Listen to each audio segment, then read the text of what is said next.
Um, John, can you click on slide 16 for us, please?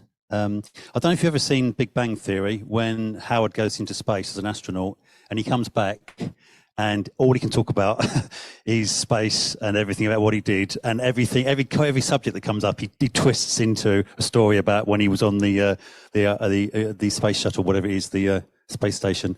That's what it's like with me in Peru. I've been back now for 9 days and I can turn any conversation into a story about Peru. So I'm going to finish off today. I'm going to talk about Peru now, and I'm not going to talk about it ever again unless you ask me, okay? So I'm just going to get it all out of my system now, okay?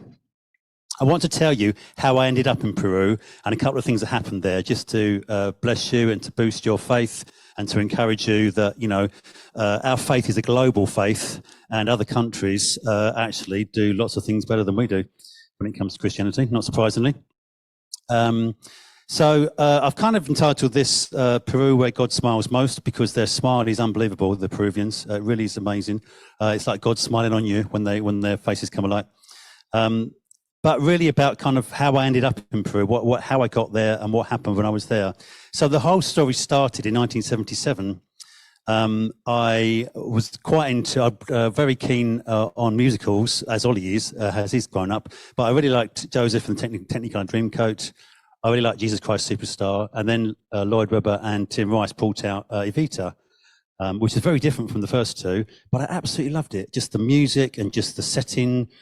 Just the whole concept of what it was about, and just the whole story about a whole nation was gripped by this woman who was flawed, and the music was great. And I just had this, just something hooked me inside about South America. And it's kind of been ticking along for the last 40 odd years in my heart as to what to do about this, but never really pressed that pedal to get into it. 10 years later, I was in a church, my mum and dad's church in Raynham, and they used to have a vicar and then 2 curates to cover all the services across the parish. And one of the curates was a guy called Greg Venables. He was actually Terry Venables' cousin, and it was about the time that Terry Venables was England manager. So it's kind of a great superstar came into our church, and he was one of the curates there. But he had been the Bishop of Bolivia. So he'd been, because the Anglican Church wasn't big in Bolivia, but he'd come back from South America with all these stories about what life was like there. And it just kind of really piqued my interest and really kind of got me going. His wife, Sylvie, she was the dead spit of Judy Murray, Andy Murray's mum, and she taught a lot of my friends to speak in tongues. And we had a youth group, or like a young adults group. A lot of them started speaking in tongues, and it just blew my mind, kind of what was going on down there in South America and what they brought back. Around about the same time, we had an Argentinian evangelist come to our church to stay with us for a couple of weeks, called Agustin, a really sweet guy. I don't know how you feel about kind of other countries that are kind of England's sworn enemies, but countries like after the Falklands War, everything was anti-Argentina. Every time we play the Germans, it's like everything's anti-German. But I know loads of Argentinians, I know loads of Germans, and they're lovely people. I don't know where we get this idea that the Germans are a hated sworn enemy. Well, I don't know where we get it from the Second World War. But you know, these days, I know loads of lovely Germans and loads of Argentinians, all that kind of stuff. And it's just really, really nice. And he was a really sweet guy. And it just really stayed in my memory that this guy was from Argentina and he was from South America and he was an evangelist. And again, it's one of those things that just kept ticking along. And during the kind of like the last 40 odd years, it's just been every now and then God's nudged me a little bit closer to South America. Fast forward to 2019, 4 years ago. My bosses at the time, Chris and Maggie Parsons, who are up in Suffolk, they asked me to go to Peru with them, to go on this trip, this ministry trip to Peru. Which turned out to be the one we went on this year, 4 years later. At the time, it clashed with the commissioning of Jim in Kirkcaldy when we planted Kirkcaldy Church up in Scotland, and it was also Oliver's 14th birthday. So I had to back out and put it to the back of my mind. Didn't think about it, and then last October, a couple of the guys that had taken over the whole ministry to Peru said, "Well, why don't you come? You were interested last time. Why don't you come along?" And I felt I'd kind of run out of excuses to say no to this thing. It's one of those things I'm thinking, I really want to go, but I'm scared stiff about going all that way on a plane, because I'm petrified of flying, just thinking about, you know, what am I actually letting myself in for? But I felt like I couldn't say no anymore, and I really wanted to do it. Half of me wanted to do it, and half of me wanted to run screaming away from these guys. But I kind of sensed that it was going to be as good as I thought it was going to be, because I've been waiting 40 years to go. I knew it was going to be good, and I don't know how quite how to explain that. In that, how I don't know how you feel God speaks to you, but there's some things God says to me, and I don't even realise He said it. Then over the years, something kind of nudges me towards that subject again, and another little nudge. I think, oh yeah, God's been saying that over the past 40 odd years. So all those things came together in that one decision to go, and obviously I had to talk to Laura about it, and she wanted me to go more than I did. So I thought, well, I can't really argue with that, can I? So I'm petrified of flying. There was a moment we flew out with KLM from Amsterdam, and there was a moment on the plane where because you can walk around this plane. It's 400 people on this plane, 10 seats wide, so it's like a little kind of village. And you can walk around when you get a little bit kind of tired for a 12-hour flight. And I walked down to the back of the plane. There was like toilets down the back. And as I stood kind of waiting for the loo, I'm standing here, and there's the door to the plane is there. Now, generally speaking, if you're petrified of flying, you don't go anywhere near the doors, because at any moment they could fly open, couldn't they? So I'm standing by the door thinking, please hurry up in the loo, please hurry up in the loo. Otherwise I'm going to do it here, I'm going to do it here. And I thought, I thought to myself, okay, I'll try and relax, see what's around me. So I looked around, and the windows in the plane are kind of like, as you sit down, they're kind of head height, aren't they? But the window in the door was right down in the kind of the corner of the door like that. So I looked down, and all I can see is like 30,000 feet below me, and like nothing. I had a real panic thinking, I had to really, really rein it in, get into the toilet and try not to scream my head off. But just those moments of like, what am I doing here? I'm 30,000 feet up on a plane to Peru. Why am I doing this? Why South America? There's another thing. Another one of the nudges along the way was when Vix went to Mozambique to go and see Ruth a few years back. And I was so impressed by what she did, because she'd never been out there before, and it was a real kind of brave thing to do. And I thought, oh, maybe I should do something like that. But Africa's never really kind of like drawn me in that way. Never really wanted to go to Africa, never wanted to go to Asia, never wanted to go to the States really. But South America's always held that kind of like thing in my head, thinking, oh, it just intrigues me, it's just something about it. But I thought it was going to be Argentina, God was going to ask me to eventually, but it happened to be Peru. Not sure why, other than who I met in Peru. Apart from Paddington, I didn't know anything about Peru whatsoever. And if you go to Peru, they don't know anything about Paddington either. It's a very British thing. So my friends Mark and Arthur assured me I was going to love it. But they really underestimated that fact, really, because it was so good out there. It was so amazing. I had 10 unbelievably blessed days, so much better than I'd anticipated. It was fantastic. Apart from the fact I'd meeting you and my family and my dog, it was really, really, really, it was a fantastic trip. The flight was, as I said, was 12 hours long. It's 10,000 kilometers from Amsterdam to Lima. And they're thinking, why is no one else screaming that we're 30,000 feet up in this metal coffin flying to our deaths? But everyone else seems to take it kind of completely normally. I spoke to Jane and Adrian just before I went, and Jane said, oh, it's the safest form of flight. Don't worry about it. You'll be fine. And Adrian said, but if you're going to have an accident, you're going to die. He says, great, thanks. That's what we need to hear, wasn't it? If anything goes wrong, you're going to die up there. On this 12-hour flight, I was assured by my friends, Mark and Arthur, it never rains in Peru. It's the second driest, in Lima, sorry. It's the second driest city in the world after Cairo. And if you've been to Cairo, you know how hot and dusty it is. Lima is the second driest city in the world. So we arrived at the airport, walked out of the airport, really heavy, blobby, warm rain falling from the sky. They had a cyclone in Chile.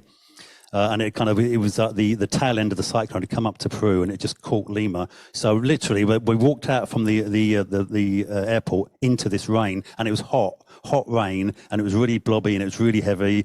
And I looked to the guys and said to them, what's going on here? What on earth are we talking about? This is the road coming back from Lima. So we were driving through this. This is about a foot deep.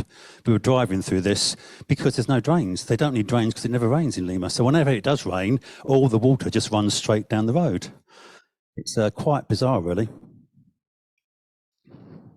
And the roads in Peru are just something else. I feel like now I've gone to Peru, my life is kind of divided into two halves. I've got that kind of like the 50 odd years before Peru, and now I've got hopefully 50 odd years after Peru. I feel like it's defined something in me, BP and AP. Before Peru, before I went there, I get stuck in contraflows around because I don't know if you've noticed, but the potholes in the road after the dry summer are literally everywhere. You can't go from where we are in Raleigh to Southend without kind of stopping at 2 or 3 contraflows. Thankfully, the government is good enough to fill them in. Not so much in Peru. They just don't do that. The roads are just left to what they want to do. So I will never, ever complain about a pothole in the UK again because I've been down Peruvian roads. Literally every 10 yards, they're slowing down to drive around a pothole. And that's not just that's not the minor roads, that's the major roads as well. Very, very, very different way of doing things.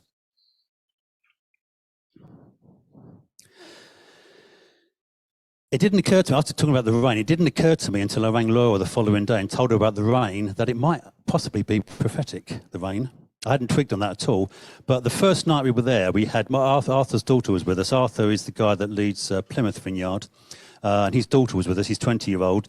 And she'd had a dream in the night about a river, and the river was kind of flowing down, and nothing was getting in its way. It was, and all the pebbles and all the stones in the river were kind of like being kind of honed and shined, and kind of like all the corners being knocked off. They were being kind of smoothed by this river. And she has prophetic dreams every now and then, so she told us about it, and it just seemed tonight to link in with what we were doing. It was like a river was coming through what we were doing, and it wasn't going to be stopped. The Holy Spirit was going to completely flow through that. And we just linked this to the rain. The fact that he got there, it hadn't rained for 5 years, walk out the airport and it was raining. It just felt like God was doing something. Not that we are anything special or we were anything amazing to walk into Lima and suddenly everything goes right, but just that fact that it was kind of something symbolic was actually happening, and we realized we were bringing something into that place that was actually going to change a few things.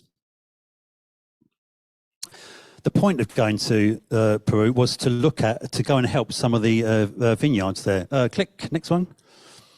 This is can you see? Oh, yeah, I am in this picture actually. This is me in the back of the picture, wearing my Mr. Grumpy t-shirt. It was Red Nose Day, this was, when this picture was taken. I had a Mr. Grumpy Red Nose t-shirt, which was very confusing to the Peruvians.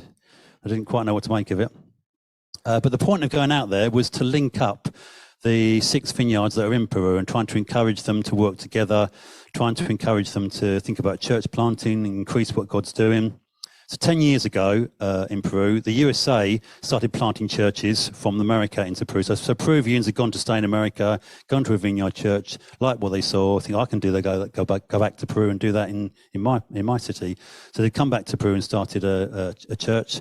It's the same had happened in the UK. We'd invited some people over to the National Leaders Conference, and they'd gone back to Peru and planted churches. Same thing had happened in Costa Rica. So you've got these vineyards springing up. And we spent 3 days trying to get the various pastors to talk to each other on a similar kind of subject, to get a kind of consensus of what they thought they should be doing together. So the idea is to go in there and encourage them to run the show by themselves. If they're always looking to kind of like, dare I say, the UK overlords, which is a horrible phrase, but you know what I mean by that. It doesn't work. It's like going back to colonial days. You want to go back to the colonial days when we went into a country, ravished it, and then, stayed around to make all the laws. We want them to form it by themselves. So this is Mark and Louise from Suffolk. Where's Arthur? That's Arthur from Plymouth. That's me, obviously. That's Artur from Costa Rica. He's a lovely guy. He was our interpreter. He was worth his weight in gold, he was. And all the others are Peruvians there, various Peruvian churches. So I want to get a consensus of opinion as to what they thought they should be doing when they got together. So like a common script, if you like. And also kind of what they thought they needed to be able to work together in the future. There'd been a few kind of like issues, because some have been planted by America, some have been planted by the UK, some have been planted by Costa Rica. It's been a little bit of a mishmash over the past 10, 12 years. And we're trying to get them to kind of to agree what they think a vineyard church looks like in Peru, and then to work out how they do conferences together, how they connect with each other, how they share resources. Because the bigger you get, the more you need, dare I say the word hierarchy. I don't mean that, but that's the closest word to it. They need a structure to know how to work together as a vineyard movement in the UK, in Peru, the same way we did that 30 years ago in the UK. So 30 years ago, you had someone planted in London, 2 churches planted in London, 1 in Manchester, 1 in St Albans, and they'd all come from different countries outside. So they had to talk to each other as it grew, as we decided how we were going to kind of bless the vineyard movement. We finally got an agreement on paper after 3 days. Everyone agreed to it. Everyone signed it, including me. So they had a starting point. And now it remains to be seen now where we go from there, because that's a good starting point, but we need to actually work that through. So we had 3 days of thrashing out this policy, this Peruvian partnership policy. The next 6 days were all about people. So the last 6 days we were there all about people, getting to know them, visiting their churches. We visited 5 different services in the next 4 days, which was absolutely fantastic. And this, I don't know if you've ever been to like a church in another country or a vineyard in another country. There's just something different about it. You know, I love what we do here, and the UK has a very particular kind of brand of, vineyard. But you go to another country and they've got a slightly different band of vineyard. I mean, the worship there was just amazing. To hear vineyard songs that we know of, that we've got, that were written in English, being sung in Spanish, something about the Spanish language is just beautiful, and the way it flows through the verses and stuff and the choruses, and just the way they sing it, like, just seems to bring a different level of the Holy Spirit along. Really, really lovely. I can kind of really recommend it if you want to go and visit another country. Go and visit a vineyard in another country. 2 stories I want to tell you about that epitomise my whole stay there. 2 things that were so, for me, so really, really life-changing. The first was Guillermo, this lovely guy here.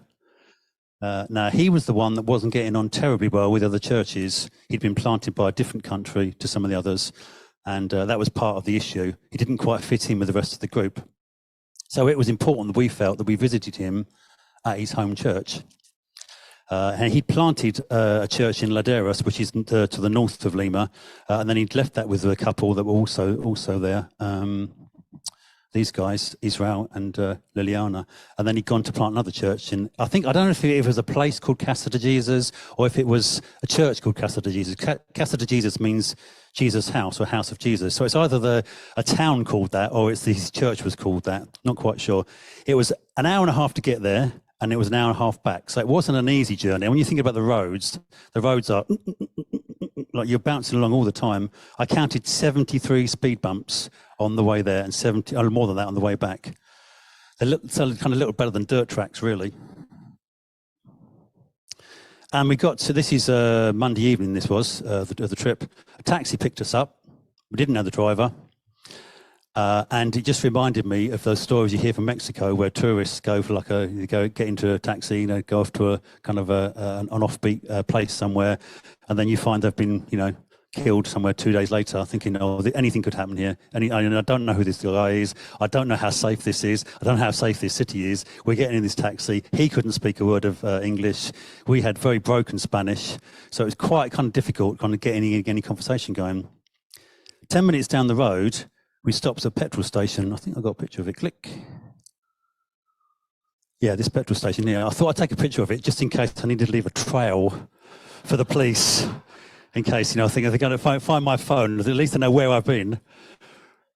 And we stopped at this petrol station, and he asked us to get out of the car. I'm thinking, I've seen pictures like this, where you're like grainy kind of videos of you see someone getting out of the car, they kneel down, with their hands behind their head, and they get a bullet through the head or something. Think anything could happen now. But apparently that's what you do in Peru, at the service station. You stop for petrol, everyone gets out and walks around to stretch their legs. It's just one of those things. And then we got back in the car and got away back to Casa de Jesus. Very bumpy 90-minute journey. After an hour, so an hour and a half journey, after an hour, we pull up in this quite posh neighbourhood, and I'm thinking, oh, this is quite nice, not too shabby. We're going to get out, we're going to stop here, we're going to do the church here. So Arthur and I got out, and because we don't know any Spanish, didn't know what he was saying to us, we got out and started walking a bit way up the road, and this couple appeared from nowhere and got into the taxi, and I'm thinking, oh, hang on a minute. No, the taxi is for us. You can't get in a taxi and go somewhere else. I mean, you may need the job or something, but this is our taxi. And he was talking to them as though he knew them, thinking, this is a bit weird. It happened to be that one of the there was a guy and a woman there. The guy was their interpreter for Casa de Jesus, and the woman was the worship leader. We had no idea who they were. They're getting in the taxi, and the taxi wasn't big enough for 4 passengers. So we're kind of like this in the taxi. People had never met before. Thankfully, the interpreter spoke fluent English, so we could talk to him. Gave me his life story in the next 5 minutes. Lovely, lovely guy, but quite chatty. So again, one of those things, we're thinking, I really don't know what's going on here. I really don't know where we are at. And we carried on through Lima. And the thing about Lima is the higher you get in Lima, the higher you go up in the mountains, the poorer it gets. Because when the Shining Path were doing their thing, which is one of the terrorist groups in the 1990s, in the hills, all the people that were kind of dislodged by that or kind of moved out from their homes, they all came into the city, and the only space was on the hills. So they've all gone up the hills, and the land was all free. So they went up there and they planted all their places up there. So anywhere you go up high, generally it's a little bit poorer than in the city. So we're driving higher and higher and higher, getting more and more remote, getting further and further away from the city. Still not sure where we're going. Still not sure who this guy is driving. Still not sure who we picked up. 10,000 kilometers from home, don't speak the language, thinking, I am so far out of my comfort zone here. I'm not even sure I'm going to get back to this, you know. We arrive in this place. This is the place here. I didn't get very many good pictures of it, unfortunately. It's just a little further here, but this is the Pacific Ocean. Sunset. I didn't quite get the picture I wanted to, but I've always wanted to see the Pacific Ocean. And the fact that just before we got there, we were going across this bay with the sunset over the horizon with the Pacific Ocean was just like, it was just one of those God moments thinking, if I don't see anything else in this trip, God, it's worth it just for that. It's just absolutely amazing. And we get to this place. Guillermo's there waiting to welcome us in. It's not his home. It's a small shop come house in the middle of this village, probably about the size. Wouldn't have been the classrooms upstairs. It's about the size of one of the classrooms. There's 25 of us in this room, including 6 kids. One half of the room is a sweet shop. The other half of the room is a hairdresser's, and it's their home as well. It's that kind of place, you know. The way that they do their shopping, everyone has a little shop, a little corner shop. You get very few supermarkets out there. They all go to the local corner shop and get things. Turned out that Casa de Jesus was the name of the church, the name of this small group that he's planted. Quite a poor kind of crowd that had come to see us, but the Peruvians are super, super friendly. They all want to know who you are. They want to know if you've had lunch with the Queen, and were you at a funeral, all that kind of stuff, you know, because that's the only thing they see of England, that kind of thing. And it turns out that the driver of the taxi was Guillermo's brother. And he'd asked him to come and pick us up all the way the other side of Lima, which was very, very, very kind of him. I'll go on to that in a sec, why it was so kind of him. Abigail, who's the woman that came with us in the car, she starts leading worship. And she's quite a kind of a hippie kind of girl. She starts explaining why she'd written this song. She was going to sing it with us. And she started explaining it, and she's doing it in Spanish. And I kind of getting a little bit of interpretation, but she did go kind of on and on and on, thinking, okay, when are you going to get to the song? And she starts playing this song, which the chorus line was "Holy is the Lord," and it's just beautiful the way she sings it and the way they kind of all join in. And it's like, oh, that was really worth waiting for. So it immediately kind of lifts you into a place where, no matter what you're thinking about how dangerous it is, you're in a safe place with God. It was absolutely wonderful. And they tried to get the words of the song up on their TV. They've all got. It, no matter how poor they are, they've all got kind of 50-inch TVs in their houses. Don't know why. They've got great cars, great phones, great TVs, and literally nothing else. It's really, really strange. But they had the big TV on the wall. So they gave the remote to Guillermo's daughter, who was there, and they said, can you find the words? I assume they're saying, can you find the words on the screen? So she flicks through like the different things on the channel. They've got some kind of computer thing going on as well. And she flicks through, and Peppa Pig comes on the TV. I'm thinking, this is weird. I'm 10,000 miles from home in this thing. And it was Peppa Pig in English with subtitles. So I'm actually watching Peppa Pig. And it was the episode where she goes to meet the Queen, the famous one from the Jubilee 9 months back. Really, really strange kind of thing. And eventually they found the words and we could sing the song. It was fantastic. As we got through the evening, the worship was fantastic. Arthur, the guy with me, gave his testimony and it got translated into Spanish, which was brilliant. And then we started some ministry time. Guillermo asked us if we pray for some people. He got us all to stand up. And I noticed this girl by the door. One of the things I found in Peru was the amount of times I cried. I've cried more times in Peru than I've cried probably in the last 10 years. It's like every day I found something to really, really grab me. There was a young lady sitting by the door. She was kind of half in, half out, wasn't quite sure where she should be there. Looked a little bit kind of poor by her outfit. Kind of got the feeling she was maybe hadn't been coming very long, wasn't quite sure, what she was doing there. And she had this stripy dress on, so it was like purple and pink stripes. And the only thing I could think of that it reminded me of was the Cheshire Cat. In Alice in Wonderland, in the new version of Alice in Wonderland, the Cheshire Cat has got purple and pink stripes. And I kept seeing this, I'm looking at her thinking, Cheshire Cat, thinking, what on earth does that mean? And I kept seeing like the face of the Cheshire Cat kind of superimposed above her, and it kept disappearing. So it came on, and it would go off. It was invisible, visible, invisible kind of thing. And as we were kind of doing the ministry time, I just said to her, and it got translated into Spanish, I just said, I just feel like God is saying, you really should be here. Her name was Chris. I said, Chris, you really should be here tonight. God's really pleased that you came here. But when you come to some things like this, you feel invisible. And it feels like, you don't have a place here. And as I'm speaking to you, I can see Guillermo looking at me, and he's got this big beaming smile on his face, as much as to say, that's exactly what I wanted you to say to her. Really, really fantastic. And she started crying. Then we started praying for her, and we kind of drew her all the way in. And at the end, we took a selfie. Everyone took Guillermo took a thing on his camera up in the air. He took a selfie of us all, and we insisted that she stood at the front of the group to make sure, she was here for a reason, and really kind of like cemented that, But I thought God got me to travel 10,000 miles to give a message to a poor girl on the other side of Lima. It really, a lot of those things kept happening, and thinking, this is just bizarre and surreal and strange and wonderful what God's doing here. So the whole evening went with a blast. I was really, really scared before we got there, but I was buzzing all night. On the way home, it doesn't stop there. On the way home, we stopped in this kind of district where there's loads of casinos. There was lots of burger bars, and loads of people standing around, because in Lima it's warm in the evening. Once the sun goes down, lots of crowds around. But it was a slightly kind of seedy, dodgy area. Thinking, I'm not sure I want to hang around here too long. With the car stopped, and Adam mumbled something in Spanish, got out and locked us in the car. And I'm thinking, that's strange. What on earth is going on here? I so wish I'd learned Spanish before I came. And about 10 minutes later, while we're Arthur and me sitting in the car thinking, what's going to happen next? We could get, someone with a bullet trying to shoot through the window.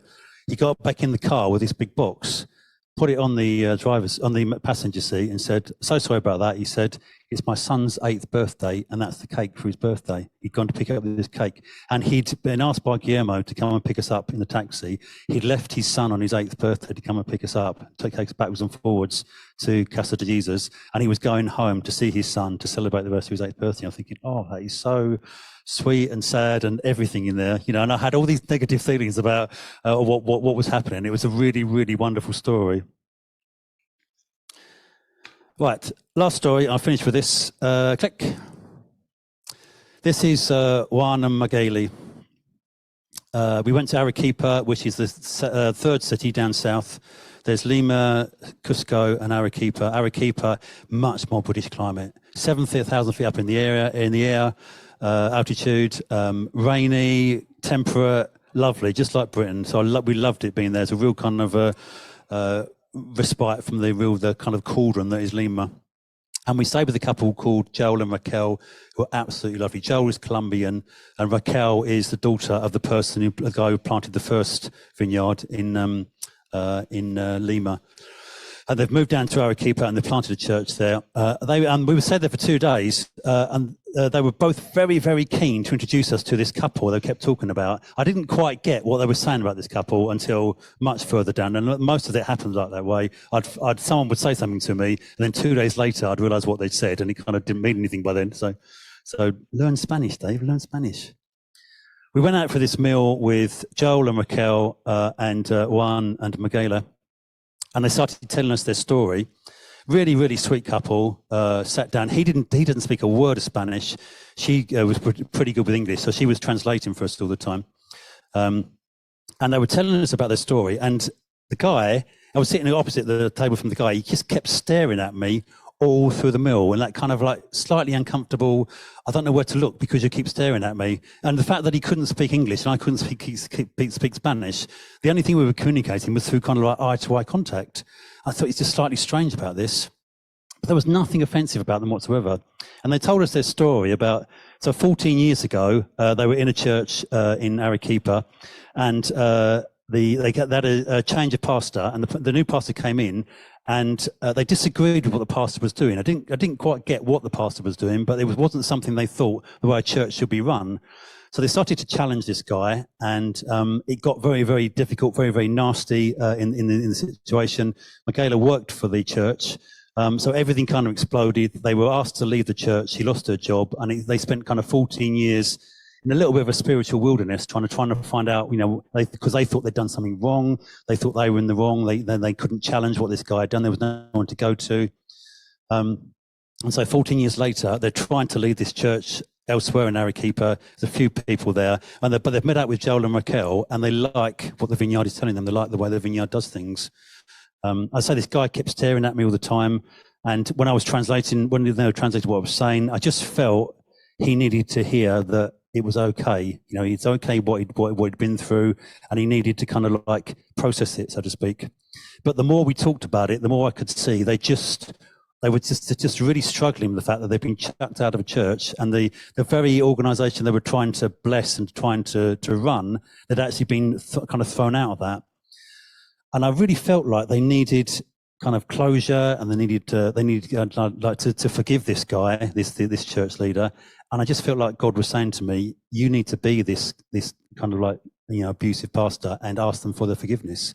So I said to them, on behalf of pastors everywhere, which is a big thing to say, but I don't normally say that, but I just said to them, on behalf of pastors everywhere, like the brotherhood of pastors, whatever that is, I said, I feel I need to ask your forgiveness for what this guy did to you. It wasn't right. It wasn't good what he did to you, and it was sin. And I feel it's very important that you guys, Juan and Michaela, you name that sin, and you call it a sin, you say it was wrong, and then you forgive this guy, which they did at the table. And it was one of the most, I'm going to cry in a minute, one of the most moving things I've ever seen, just to see this guy, he just kind of like crumbled in front of us. And it was like, 14 years of grief and pain and thinking he was right, but not being sure whether he was or not, just kind of like all kind of like descended in on him in this 5 or 10 minutes. So we prayed for them, we hugged. I haven't seen them since, but I just thought afterwards, I'm thinking, it would be really, really good, wouldn't it, if they could bring their church that they love so well, the church they're leading, this small group, into the church in the Vineyard Church in Arequipa, join the two together. I mean, I don't know how that works. Sometimes that works when you do that. Sometimes it's a real car crash. I'm thinking it'd be really good, because then they could get blessed and fed by Joel and Raquel. They could really, really be blessed by the Vineyard, and it will bring them right into a family that can care for them. So I'm thinking, and also all night long, I'm kind of praying to God. Couldn't sleep that night, thinking, I really, really want to see them, in the Vineyard, Lord. What can you do about that? And the following morning, I find out that that's already happened. And the Sunday coming up, they were actually physically joining the churches together in Arequipa to say, we're now going to be one church. And they wanted us to actually talk to these guys just to check. We were the last check to see whether this was a good idea to do this. So obviously when we kind of said, we were so pleased to see them and we were so good, we prayed for them, it all kind of fitted together. So actually my prayer had already been answered. That's all I've got to say about that. I will not mention the word Peru again unless you ask me. I will not go near the subject, although it's very, very dear to my heart. I don't know where it's going to go. I will go back there one day. I'm determined to take Laura, although she's not too sure. She keeps asking me how big the spiders are in Peru. Like I was saying, I didn't see a single spider while I was there. It's the mosquitoes you've got to worry about in Peru. So, I'm not going to say more of that. I just want to pray. I just want to pray for you guys. I want to pray the Holy Spirit comes and just blesses what we're doing. Laura, come and help me, because I'm probably going to have some tears in a sec. Why don't you stand up if you can, and we're going to pray.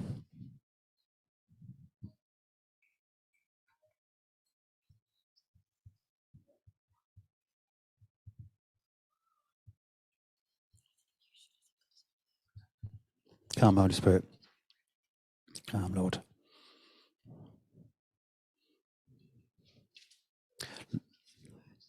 Lord, it's so interesting, isn't it, where you take us to teach us things, Lord, where we have to go. And all you require, Lord, is the obedience and loyalty, and just us to say yes. Just reminded of Isaiah 6, where the angel says, who will go? Who will go and tell my people? And Isaiah says, me, Lord, I'll do it. Let's just pray and see what God wants to do, shall we?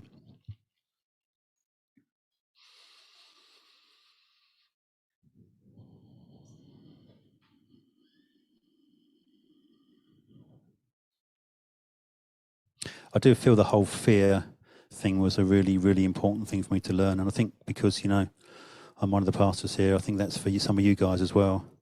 Often what God takes us through, he leads you through as well. So I think fear is a thing. Maybe you're facing a situation that is just scary, or you're a bit apprehensive, or you don't know where it's going, and you think, is God in this?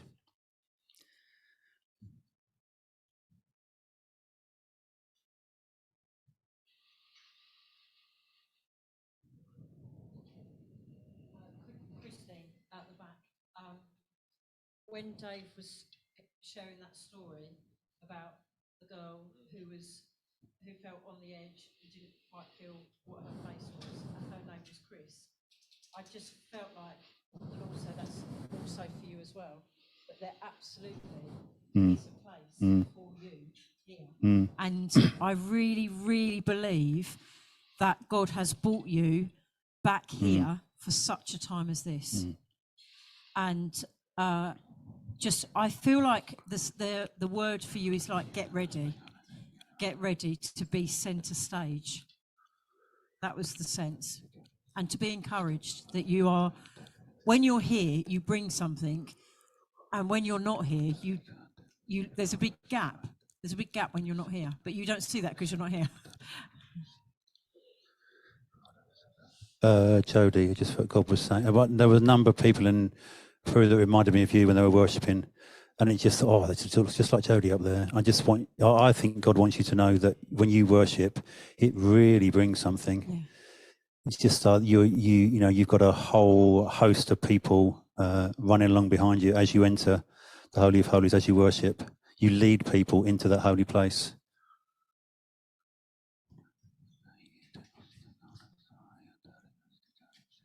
I just need to add to that as well. I've said this to you before. Your voice on the internet goes out really well as well, and I think it's not just in this room; it's going out across the world as well. Your worship goes out across the world.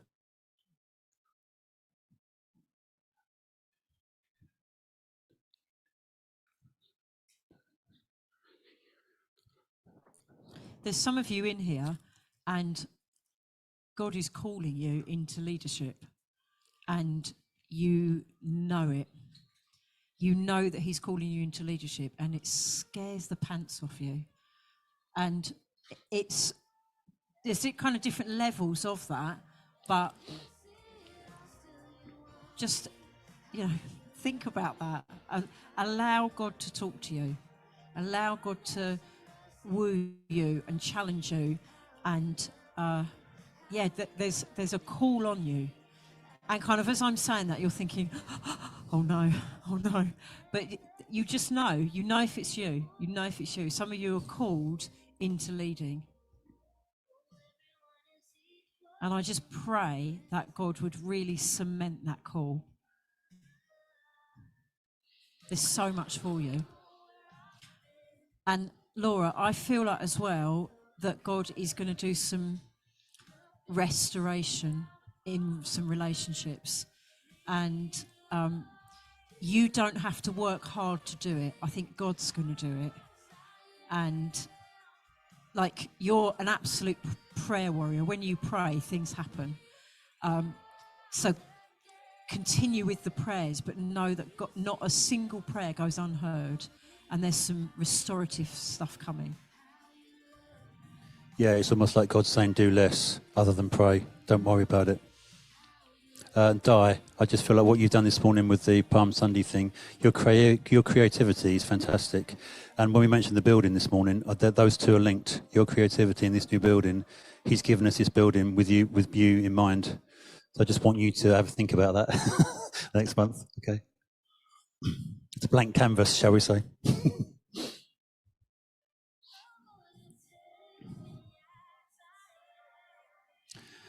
Craig, I know he said it again on the thing, said it to Christine, there is a place for you here. I mean, we've already said it in the dream today, the dream that you said. It's really important. And I know it's really hard for you to absorb that, but God keeps saying, just keep accepting it, just keep believing it, just keep coming back to him, and just know that, there's a place here, and it's an important place. And when you don't come, that what you bring doesn't get brought. Yep.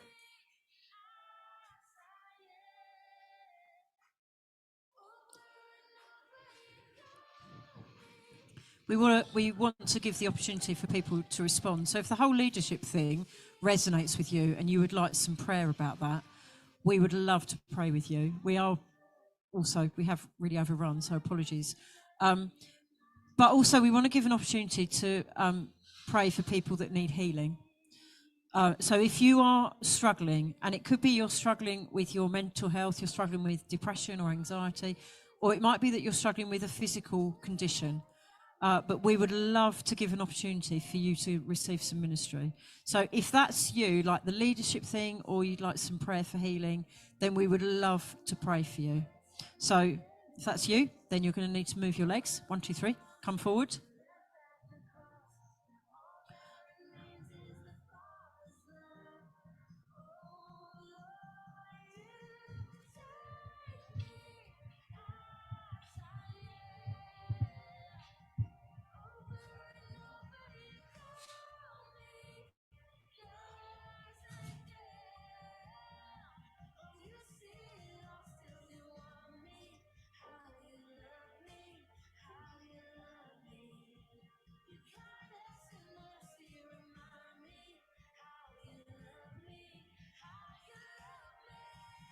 Okay, if you do want prayer and you haven't come forward, we're going to hang around at the front. Come and make yourself known. We're going to formally close the service. If you would like information about the Leadership College, because we've got some open evenings and dates coming up about that. If you want some information about small groups, we're doing some Easter stuff next Sunday. So it's a great thing to invite people to. We're going to put some information out on social media this week, but that's happening next Sunday. I'm here. Check with your small group leader whether your groups are on this week. But if you need to go, God bless you. Thanks for being with us this morning, and we will see you soon.